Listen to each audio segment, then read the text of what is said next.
In this video, you will discover the complete history of the Bible. Journey through the development from the Old Testament to the New Testament, from the first light at creation to the final completion of the New Testament.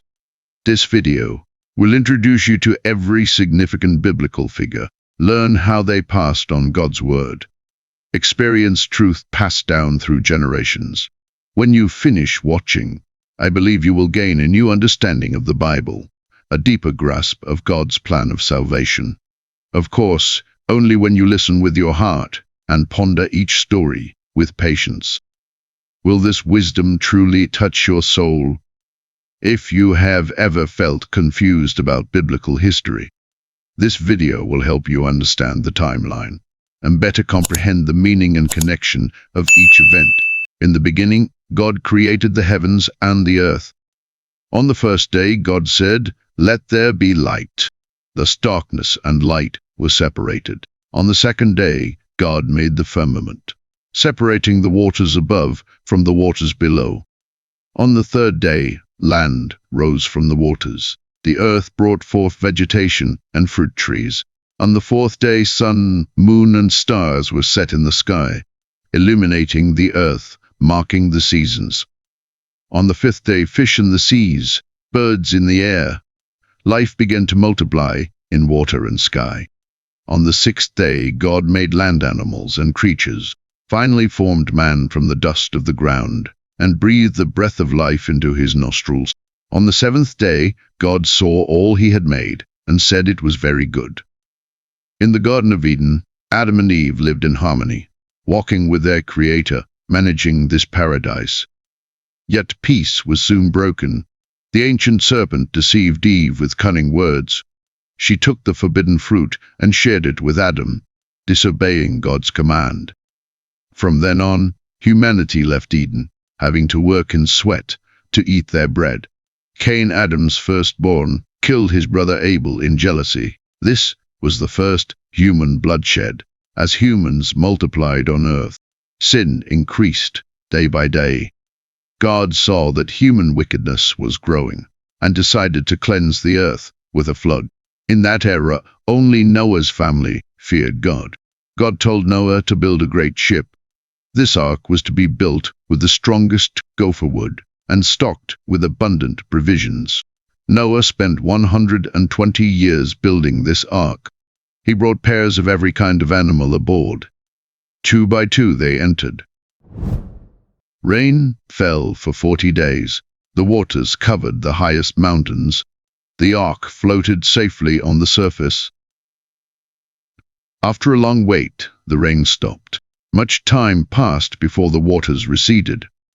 The ark came to rest on Mount Ararat. Noah first sent out a raven, then released a dove, waiting for the earth to dry. God set a rainbow in the sky, promising never to destroy the world by flood again. This was the first covenant between God and humanity. People multiplied on earth once more. At that time, everyone spoke the same language. All lived in the plain of Shinar. They wanted to build a tower reaching to heaven, to make a name for themselves. God saw their proud hearts. So he confused their language, scattering them across the world. After people dispersed, God chose one man. He was Abram, who lived in Ur. "Leave your country, your people, and your father's household. Go to the land I will show you. I will make you into a great nation." Abram took his wife Sarai and his nephew Lot, with all their possessions and servants. They came to the land of Canaan. God appeared to him by the oak tree, promising to give this land to his descendants.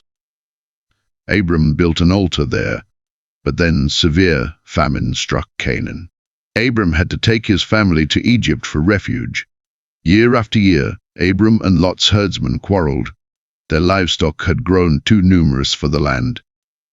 Finally, Abram and Lot separated. Lot chose the Jordan Valley. Abram remained in Canaan. Abram was old and still childless. God took him outside, asked him to count the stars, said, "Your offspring will be as numerous as the stars." Abram believed God. God made a covenant with him, changed his name to Abraham, meaning father of many nations. Sarai's name was changed to Sarah. God promised, though she was old, she would bear a son. While waiting for the promised son, Sarah gave her servant Hagar to Abraham. Hagar bore Ishmael. One day, 3 visitors came to the tent, prophesied Sarah would have a son next year. They also brought news of Sodom's destruction. Abraham pleaded for Sodom, but the city was too wicked. Only Lot's family was saved. Sodom and Gomorrah were destroyed by fire and sulfur. Indeed, the next year Sarah gave birth to Isaac. This was the son God had promised. As Isaac grew, Sarah saw Ishmael mocking him. She asked Abraham to send away Hagar and Ishmael. God promised to watch over mother and son. They departed into the wilderness. Later, God tested Abraham's faith, commanded him to offer Isaac as a burnt offering. Abraham obeyed. Just as he was about to act, God stopped him in time, provided a ram to replace Isaac. Isaac was Abraham's son in his old age, cherished from childhood, gentle in nature. He often sacrificed with his father, learning to fear God, farming and shepherding, living a quiet life. When Abraham was very old, he sent his senior servant to find a wife for Isaac. The servant met Rebekah at a well. She was the granddaughter of Abraham's brother. Rebekah was not only beautiful but helpful. She willingly followed the servant, married Isaac, becoming his comfort. 20 years later, Rebekah conceived. She gave birth to twins. The elder Esau was hairy. The younger Jacob held his brother's heel. Esau became a hunter, roaming the fields, Isaac's favorite. Jacob was quiet, good at managing the household, Rebekah's beloved. One day Esau returned from the field, hungry and weary, for a bowl of red stew. He sold his birthright to Jacob. Later, when Isaac was old and blind, Rebekah helped Jacob pretend to be Esau, to steal his father's blessing. Esau was furious and wanted to kill Jacob. Rebekah had to send Jacob to her brother Laban. Thus Jacob left his homeland. Jacob arrived at Laban's house. At the well he met Laban's younger daughter Rachel. He fell in love with her at first sight. To marry Rachel, Jacob agreed to work for Laban 7 years. But on the wedding day, Laban gave him his older daughter Leah instead. Jacob had to work another 7 years to marry his beloved Rachel. All this was retribution for deceiving his father. Leah bore Jacob 4 sons, but Rachel remained childless. They competed with each other, together with their 2 servants. They bore Jacob 12 sons. These became the ancestors of the 12 tribes of Israel. Jacob worked for Laban 20 years. His flocks and wealth greatly increased. Laban's sons became jealous, spreading rumors everywhere. Laban's attitude gradually changed. God told Jacob it was time to return home while Laban was shearing sheep. He fled with his wives, children, and livestock. Laban pursued for 7 days and caught up. About to rage, God warned him in a dream not to harm Jacob. Finally, they made a covenant at Mount Gilead, erected a pillar as witness, then parted in peace. After leaving Laban, Jacob led everyone homeward, but remembering how he deceived his brother 20 years ago, Jacob's heart was filled with anxiety. He sent messengers to learn about Esau. They reported Esau was coming with 400 men. This news terrified Jacob. He divided his family and livestock into 2 groups, selected the finest cattle, sheep, and camels, sent them in separate droves through his servants, hoping these gifts would appease Esau's anger. That night Jacob helped his family cross the Jabbok River, but stayed behind alone. Suddenly, a man came and wrestled with him. They wrestled all night, until dawn broke. Seeing he could not overcome Jacob, the man touched Jacob's hip socket. Jacob's hip was immediately displaced. Jacob held firmly to the man, saying, "I will not let you go unless you bless me." The man said, "Your name will no longer be Jacob, but Israel, for you have struggled with God and with humans, and have overcome."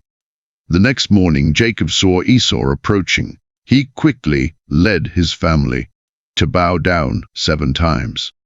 But Esau ran to embrace Jacob. Years of hatred dissolved in that moment. The brothers were finally reconciled. After reconciliation, Jacob led his family to settle near the city of Shechem, bought land, and pitched his tents. His flocks and herds grew stronger. Life was peaceful and stable. Then tragedy struck unexpectedly. Jacob's daughter Dinah went out to visit the city. The son of Shechem's ruler saw her and violated her. Though Shechem wanted to marry Dinah, offering a generous bride price, Simeon and Levi were furious.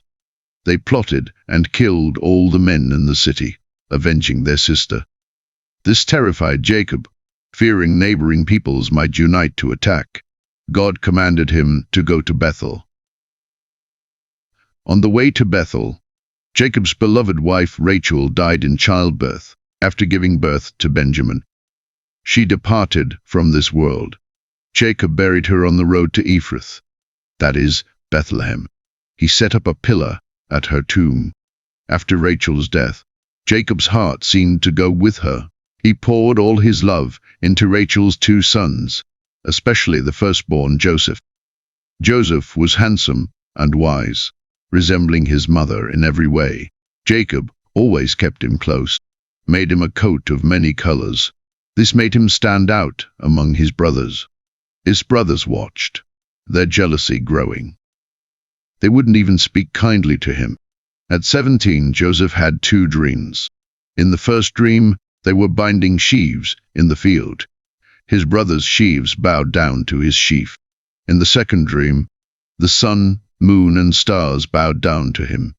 This made his brothers hate him even more.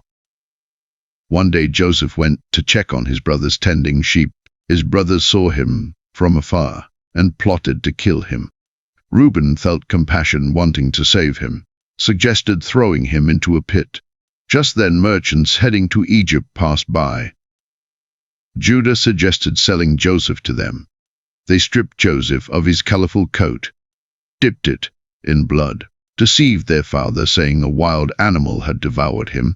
Joseph was taken to Egypt, sold to Potiphar, Pharaoh's captain of the guard. He worked diligently in Potiphar's house. Soon was promoted to manage the entire household. But Potiphar's wife desired the handsome Joseph. He rejected her advances several times. Humiliated, she falsely accused him. Joseph was thrown into prison. Even in prison, Joseph did not complain against heaven. One day, Pharaoh's cupbearer and baker were imprisoned.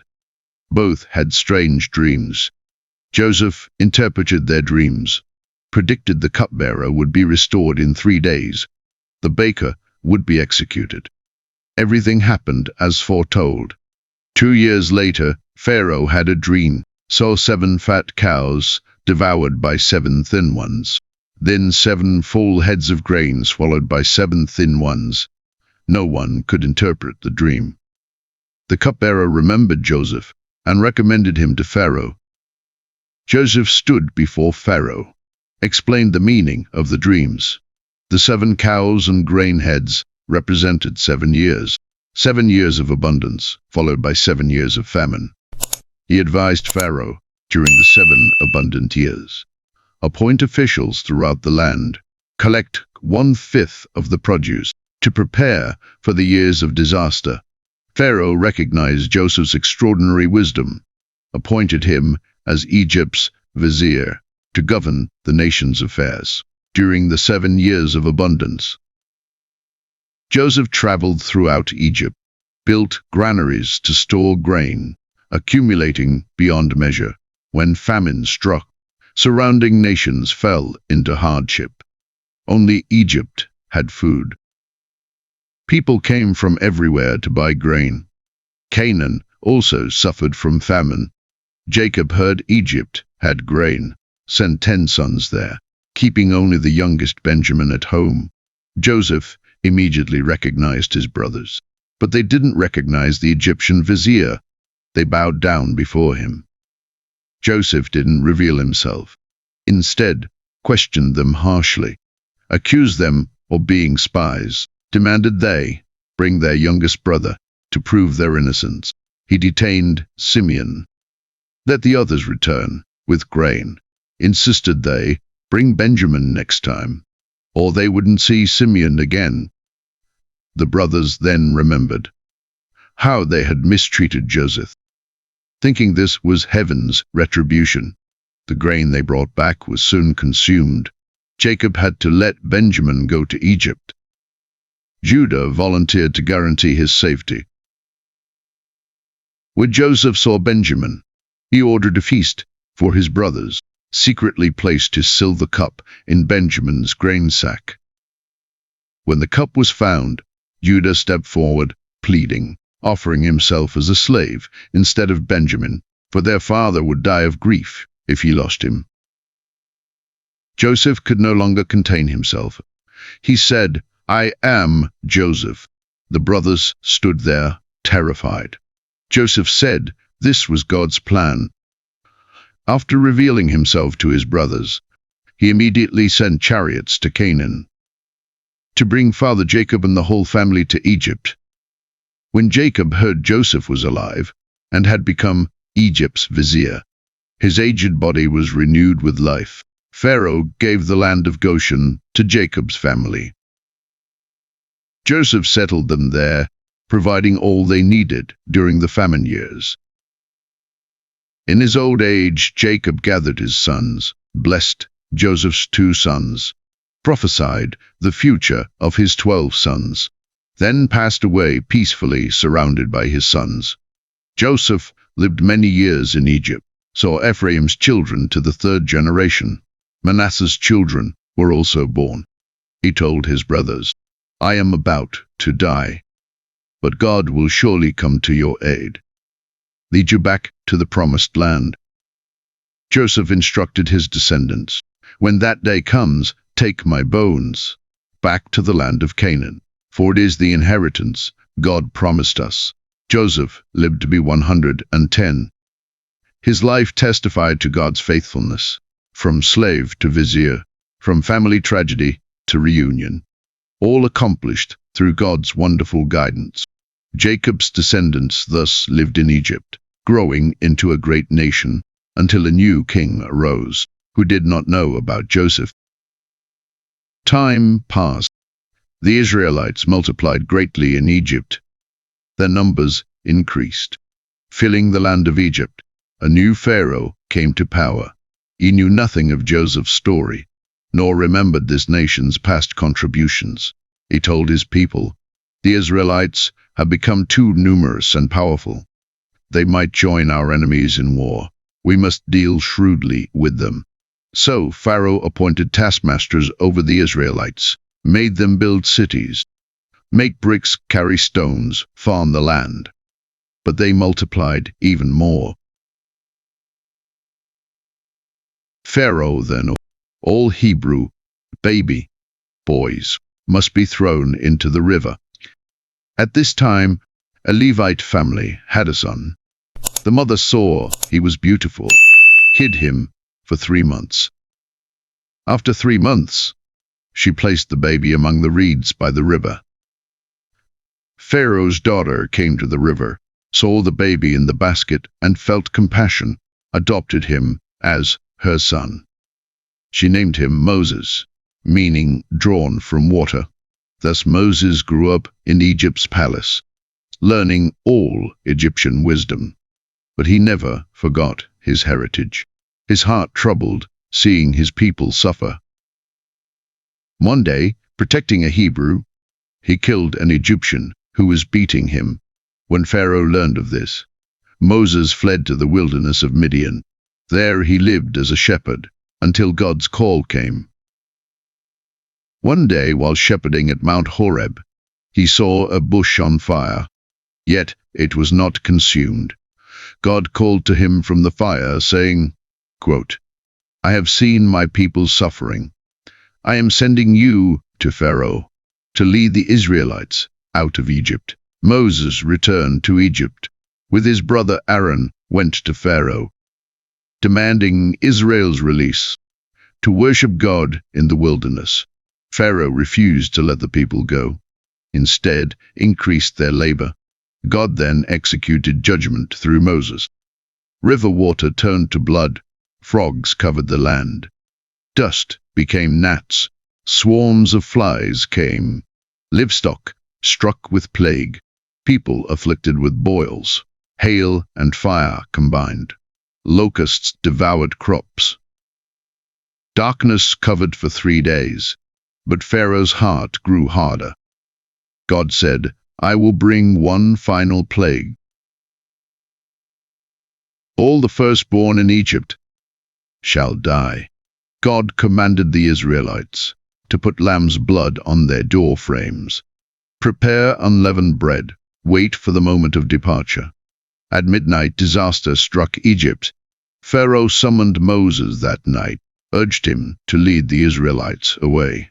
The people left with their unleavened dough, moving toward the promised land. Shortly after Israel left Egypt, Pharaoh regretted letting them go, led his army and chariots in pursuit. The people saw the dust rising behind them. Before them, the vast Red Sea. In panic, they complained to Moses. Moses stretched his staff over the sea. The waters parted, forming dry ground. The people walked through the sea. Pharaoh's army followed close behind. When the people had crossed, Moses stretched out his hand again. The waters came together, drowning Egypt's army and chariots. God led the people with cloud and fire pillars as they journeyed into the wilderness. The people traveled through the vast desert, soon faced food and water shortages. They began to miss their days in Egypt. God knew the people's needs. Each morning sent manna for the people to gather as food. In the evening, flocks of quail came to the camp, satisfying their desire for meat. God had Moses strike the rock. Fresh water gushed forth, thus moving and stopping. God provided for his people until they reached Mount Sinai. The people camped at Sinai's foot. God called Moses up the mountain to make a covenant with Israel. The mountain was covered in clouds. Thunder rolled. God personally gave laws to the people, commanding them to keep his commandments. No other gods. No misuse of God's name. Keep the Sabbath. Honor parents. No murder. No adultery. No stealing. No false testimony. No coveting others' possessions. Moses wrote these words on stone tablets, built an altar below to make the covenant. The people promised, all that God has spoken, we will obey. Moses stayed on the mountain 40 days. The people grew impatient, asked Aaron to make them gods. Aaron used their gold jewelry to make a golden calf. The people danced before it, saying, this is the God who brought us from Egypt. Moses came down, saw this scene, broke the tablets in his hands, ground the golden calf to powder, scattered it on water, made the people drink. He pleaded with God for the people, obtained forgiveness. God allowed Moses to continue leading. Had Moses chisel 2 new tablets, rewrote the 10 commandments. God instructed Moses to build a sanctuary, a place of worship in the wilderness. The people gave willingly. Craftsmen skillfully built the tabernacle, made the ark, table for bread, golden lampstand, and altar of incense, separated the sanctuary with curtains. Aaron and his sons. After staying at Mount Sinai for over a year, the cloud lifted from the tabernacle. This was the signal to move. The people marched by tribes. The ark led the way. The cloud provided shade by day. The pillar of fire gave light by night. But the journey was difficult. The people began complaining again. Tired of manna's taste, they came to the desert of Paran, sent 12 spies to explore Canaan. The 12 spies returned, described the land to the people, rich in fruit, fertile soil. But cities were fortified, strongly defended. Caleb and Joshua were full of faith, believed with God's help they could conquer the land. But other spies were afraid. The people became terrified, even wanted to choose new leaders. God, because of their unbelief, declared this generation would not enter the promised land except Caleb and Joshua. So the Israelites wandered in the wilderness, waiting for a new generation to grow, until 40 years were complete. 40 years slowly passed. The old generation gradually died. The new generation grew up in the wilderness. They witnessed God's provision firsthand. Manna fell daily. The cloud and fire pillars never left. Moses led the people to the plains of Moab. Canaan lay before them. The Jordan River flowed quietly. Aged Moses climbed Mount Nebo.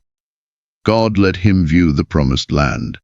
God told him, "This is the land I promised to Abraham.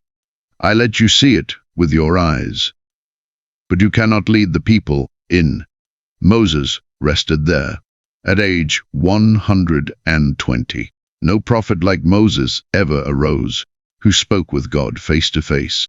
God chose Joshua to succeed Moses, to continue leading the people. He had followed Moses 40 years. God told Joshua, "My servant Moses is dead. Now arise. Lead the people across the Jordan into this promised land." Joshua gathered the people, prepared supplies, waited for the crossing. Canaan lay ahead. Joshua led the people toward the Jordan to enter God's promised land. The river was at flood stage, but when priests carrying the ark stepped into the water, the river parted. The people crossed on dry ground, just as they had crossed the Red Sea. God made a way again. Joshua set up stones as a memorial for future generations to remember God's mighty deeds. After crossing the Jordan, Israel came to Jericho, the first city in Canaan.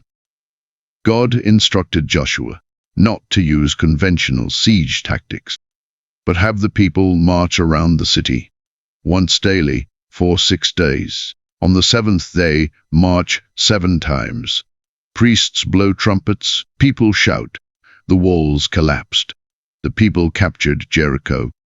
Only Rahab's family was saved, for she had helped the spies, and because she trusted God after Jericho's victory. The Israelites underestimated Ai, sent only a few men to attack, but suffered defeat. For Achan had secretly taken devoted things, violating God's command. Joshua fell before God, seeking the reason for failure, removed sin from the camp. God guided them again, using wise strategy, finally captured Ai, beginning the conquest of Canaan.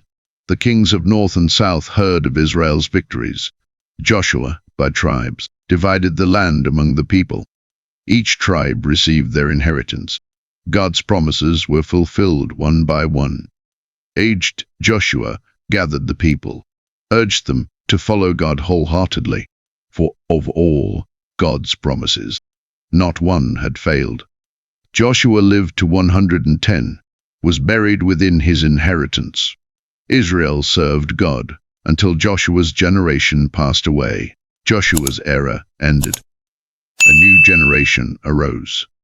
They did not know God's deeds. The people followed foreign nations, worshipped their idols when they fell into enemy hands. They cried to God in distress. God raised up judges to save them, delivering them from enemies. This was the period of the judges.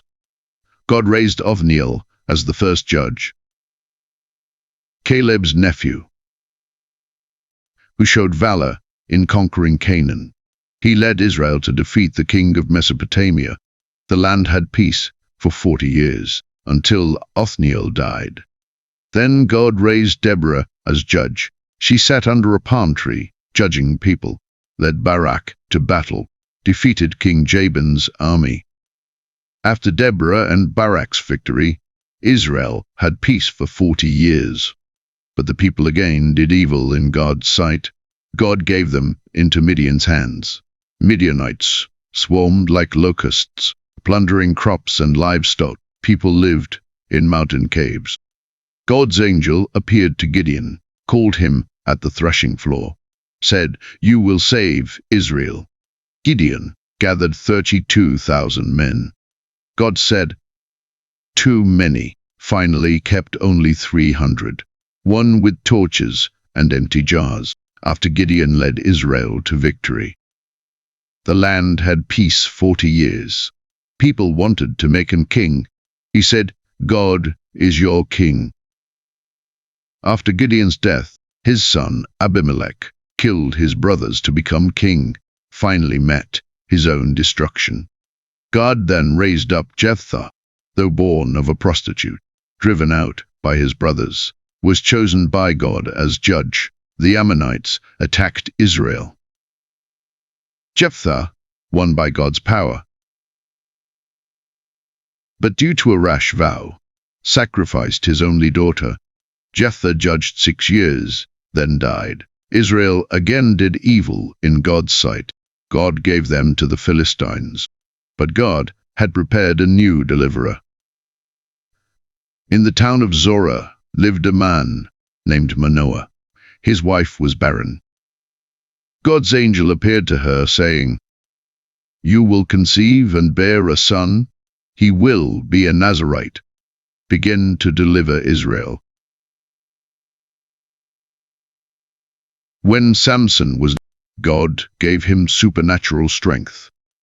But he associated with Philistine women, often rebuked by his parents. He fought the Philistines, killed 1,000 men alone. Yet through Delilah's deception, lost God's given strength. After losing his strength, the Philistines gouged out his eyes. At Dagon's temple celebration, they brought him out for entertainment. Samson's hair had grown back, regained strength, pushed down pillars, died with the Philistines, killed more in death than in life. Samson judged 20 years. This was the end of the judges' era. After Samson, Israel had no king. Everyone did as they pleased. During the time of Judges, a family from Bethlehem moved to Moab during famine. Only Naomi and Ruth, her daughter-in-law, returned. Ruth gleaned in the fields, met Boaz, by God's favor became his wife. They bore Obed, who became King David's grandfather. This marked the beginning of Israel's kingdom. Israel needed a new leader. God prepared Samuel. His mother Hannah at Shiloh vowed to God, asking for a son.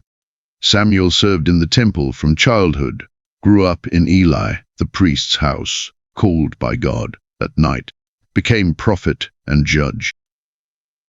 When Samuel was old, the people demanded a king.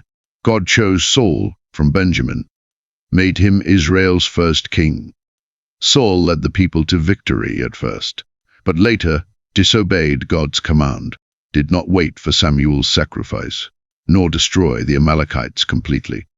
God regretted making him king, told Samuel to go to Bethlehem, among Jesse's sons, chose David. Young David, while shepherding, met Philistine Goliath's challenge with sling and stone, killed the mighty giant.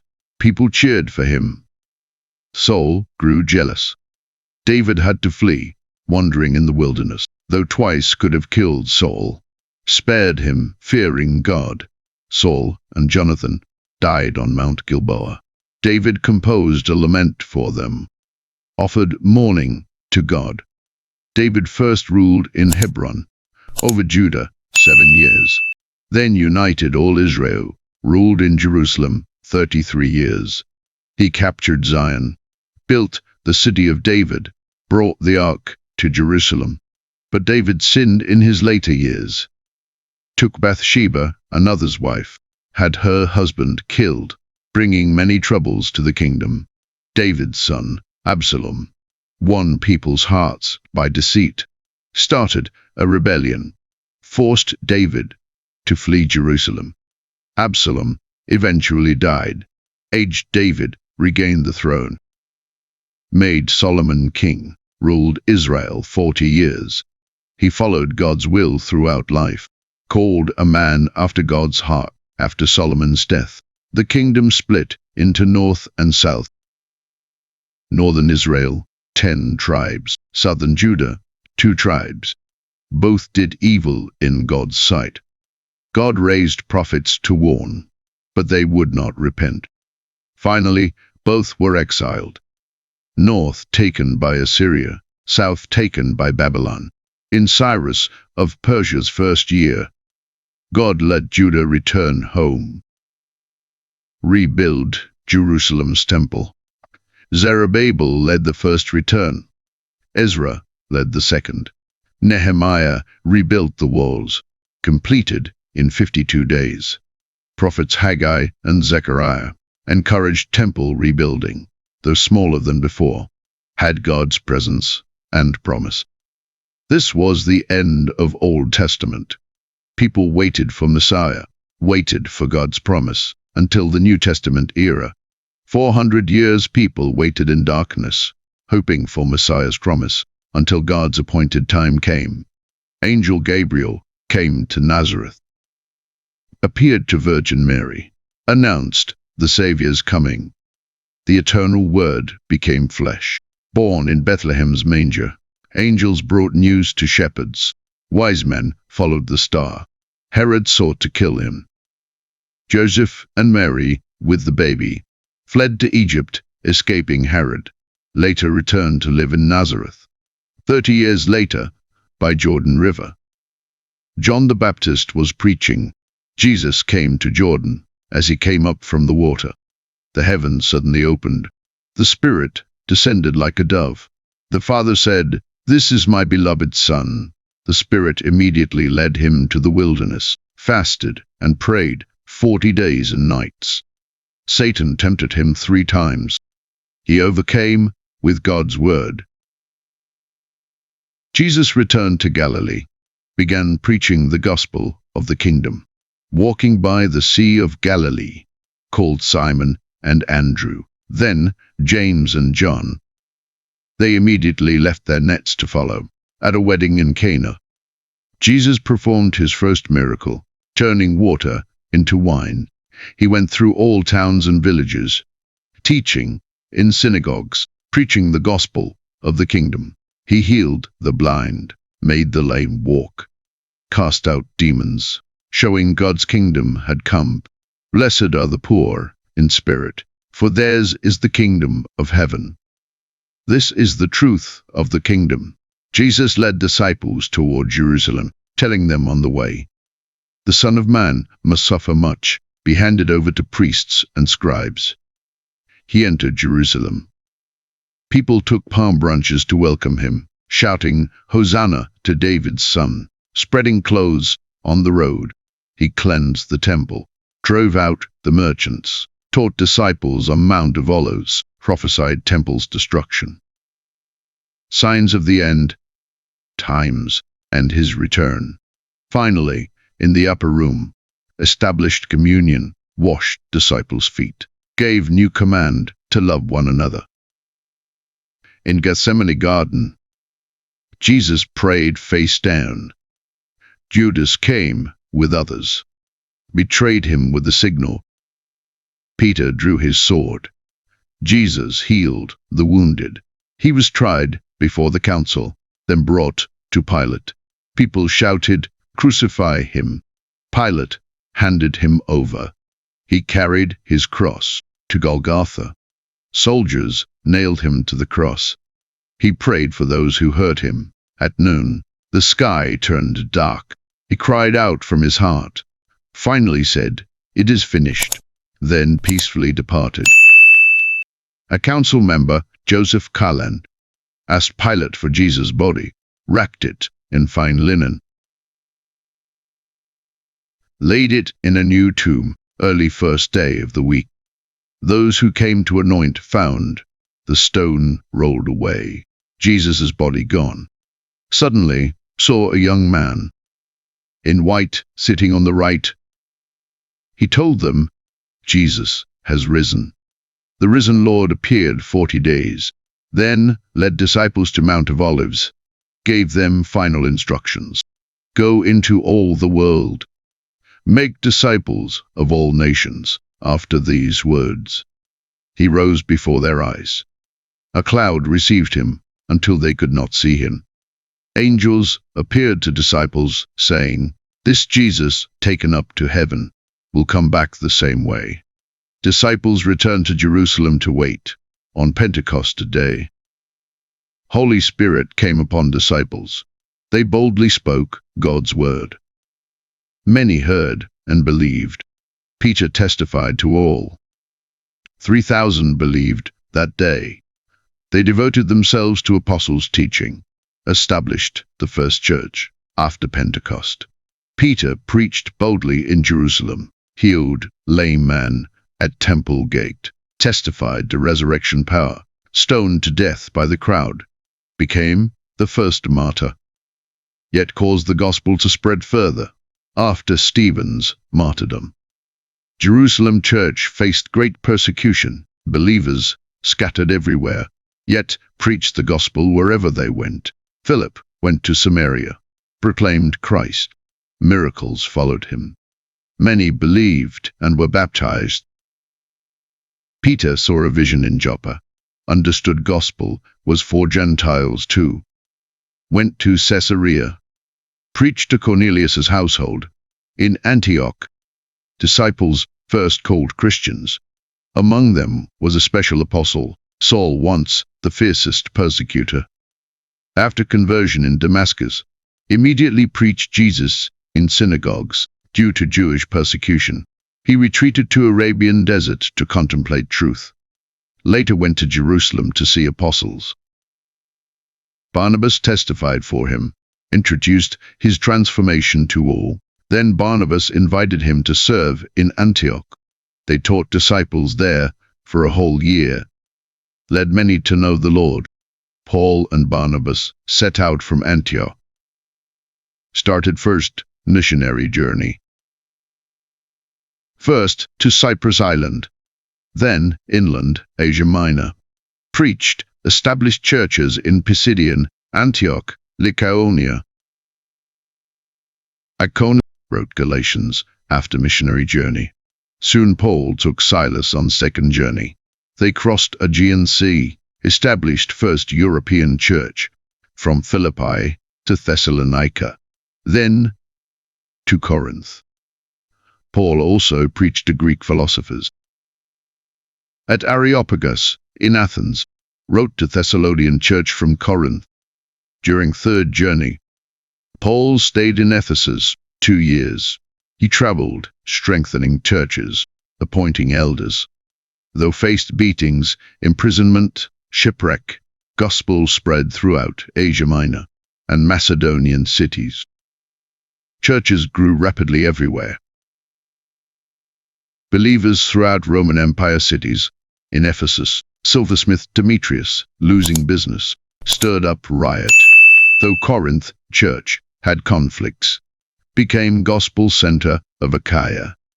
Jerusalem believers met daily in temple and homes. When Paul returned to Holy City, someone recognized him in temple. Mob accused him of bringing Gentiles into temple, caused uproar. Roman commander rescued him from mob with soldiers. Before council, Paul mentioned resurrection, caused dispute between Pharisees and Sadducees. Governor Felix heard his defense, yet imprisoned him 2 years. New governor, Festus, took office.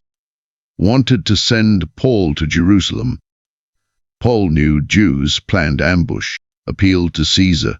He encountered storm at sea, shipwrecked on Malta. Finally reached Rome, under house arrest, in rented house, while imprisoned in Rome, wrote Ephesians, Philippians, Colossians, and Philemon. Church flourishing throughout empire. The 6th of July 4, AD. Rome suddenly caught fire. End quote. Started at Circus Maximus, burned 6 days, 6 nights, of 14 districts. 3 destroyed, 7 severely damaged. Emperor Nero, to avoid arson, suspicion, blamed Christians. Nero sent soldiers searching Rome for Christians. They searched house by house, arrested people in markets and streets, some betrayed by neighbors, some reported by slaves, arrested Christians held in dungeons awaiting trial. Roman officials forced them to expose other believers. Those refusing to deny faith sent to different places for execution, some crucified publicly, some thrown to beasts in arenas, more taken to Nero's gardens, wrapped in animal skins, doused with pitch, lit as torches, lighting garden paths at night. Nero rode chariots, held feasts in the firelight. Persecution spread from Rome to provinces. Many believers hid in catacombs. Some fled to remote villages. This catastrophe lasted 4 years. During this great persecution, Paul was arrested second time, imprisoned in Mamertine, dungeon isolated, in the damp, cold cell. He wrote his last letter to Timothy. Trial ended quickly, sentenced to death. Summer 67, aided Paul, taken to Ostian Way. Apostle to Gentiles, completed final journey at execution ground, as Roman citizen beheaded by sword, around 60 AD. Mark wrote Gospel based on Peter's preaching, described Jesus' deeds concisely. Matthew then wrote his Gospel, recorded Jesus' teachings in detail, especially Sermon on the Mount. Luke, while in Caesarea, carefully interviewed eyewitnesses, wrote third Gospel, and Acts chronologically. James and Peter wrote letters, strengthening suffering believers. John wrote Gospel and 3 letters in Ephesus. Finally, in 95 AD, exiled to Patmos Island. There he saw visions, wrote Revelation, thus Bible writing was completed. May this history inspire and move you. If you haven't known this creator, take time to consider these stories. They're not just historical records, but testimonies of life transformation. Every turning point tells a story of love and redemption. Every journey brings courage and hope. May these words of wisdom light your path forward, bring you peace and strength. If you enjoyed this video, share your thoughts in comments. Let's discuss together. Don't forget to like and subscribe. See you in next video.